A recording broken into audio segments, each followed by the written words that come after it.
Spiral dynamics. Last week we discussed the Swatch Personal Value Questionnaire, focusing on how individual human value sets differ and how that might influence our immediate fine-grained decision making. I presented a framework through which to understand value clashes between individuals and suggested areas of sensitivity or value blind spots in decision makers. Now, given our decision making model and suggested evolutionary underpinnings, we have to wonder whether a developmental model of value orientation exists. A model that relates what happens with value orientations over time as a result of value-driven decisions. The spiral dynamics model, introduced by Dr. Claire Graves, provides just such a framework. This model is more than a categorical personality test type analysis in that it presents a bio-psychosocial system of development, looking to illustrate the process of unfolding human psychology over a number of oscillating levels, producing stages of value maturity or development, if you will. The model is complex and challenging when first encountered, but on inspection and pondering soon rings true. Using a series of colors, great contributors like Graves, Beck, and Wilbur in turn visualized a value orientation spiral growing and developing between two specific extremes, group and individual focus. The spiral looks like this. I'd like to thank the good people from Cognitive, an international psychometric and personality assessment company that was started by Dr. Marietta Prinsloo in Johannesburg, for supplying this. Describing the spiral from the bottom, we notice purple to the right bottom. For people in the purple band, group belonging is everything. They find their individual identity in the in-group and operate through strong familial or ethnocentric thinking. These groups are typical of the tribe structure, where individuals find security and a sense of belonging in the group.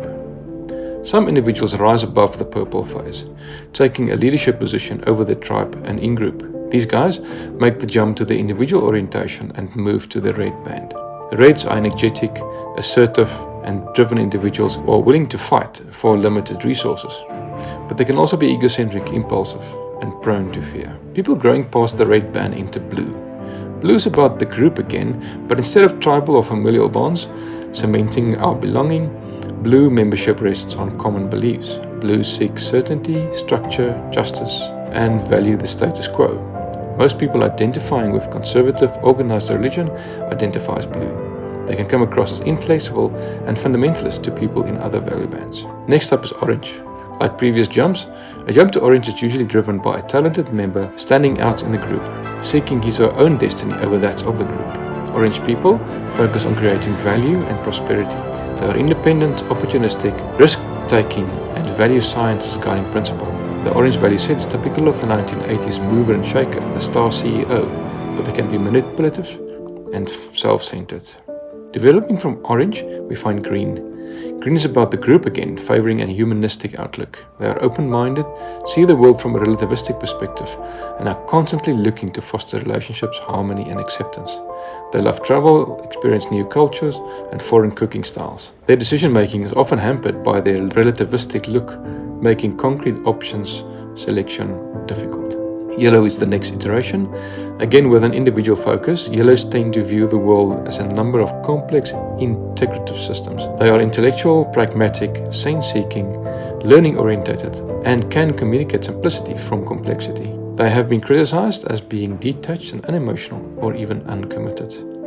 Lastly, we find turquoise. Very few people reach this stage. It's a plane of transcendent thought, a consciousness, awareness of, and an existential philosophy. They do not seek material wealth, power, or even knowledge. They seek a simple life, knowing the true meaning of everything on a complex level. Most people do not understand them and find them to be otherworldly. The Dalai Lama is probably the best example of this value set. A phenomenal model and a powerful way to look at the world, wouldn't you agree?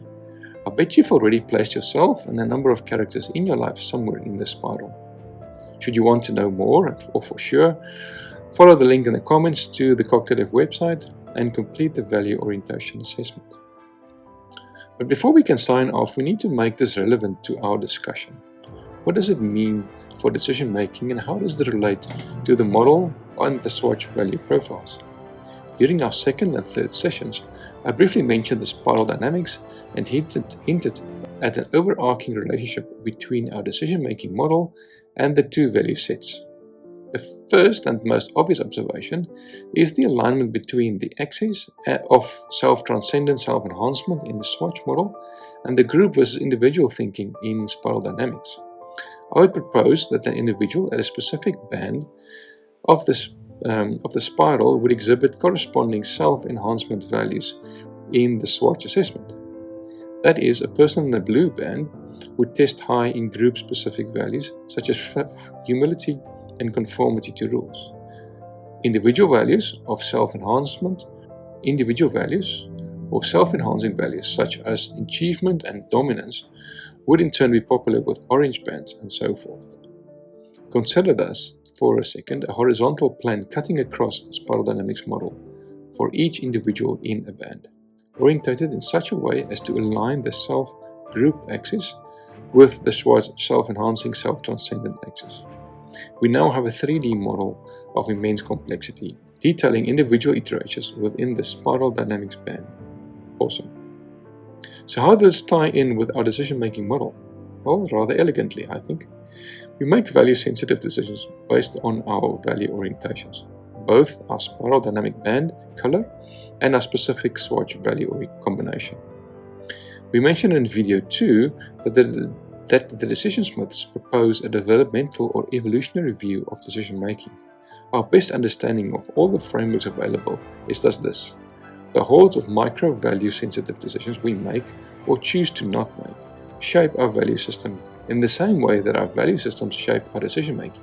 The two processes are interlinked and interdependent. Make enough value-driven decisions in a specific value band and experience the tension of a jump to the next level.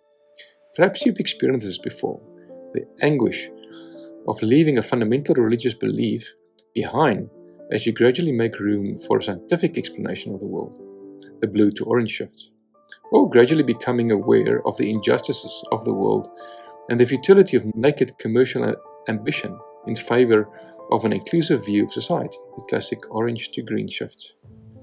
So how do I make this work in my organization, and where do ethics fit into the picture? Well, for that you'll have to wait until next week. Remember to like, share and comment. Happy pondering. Goodbye.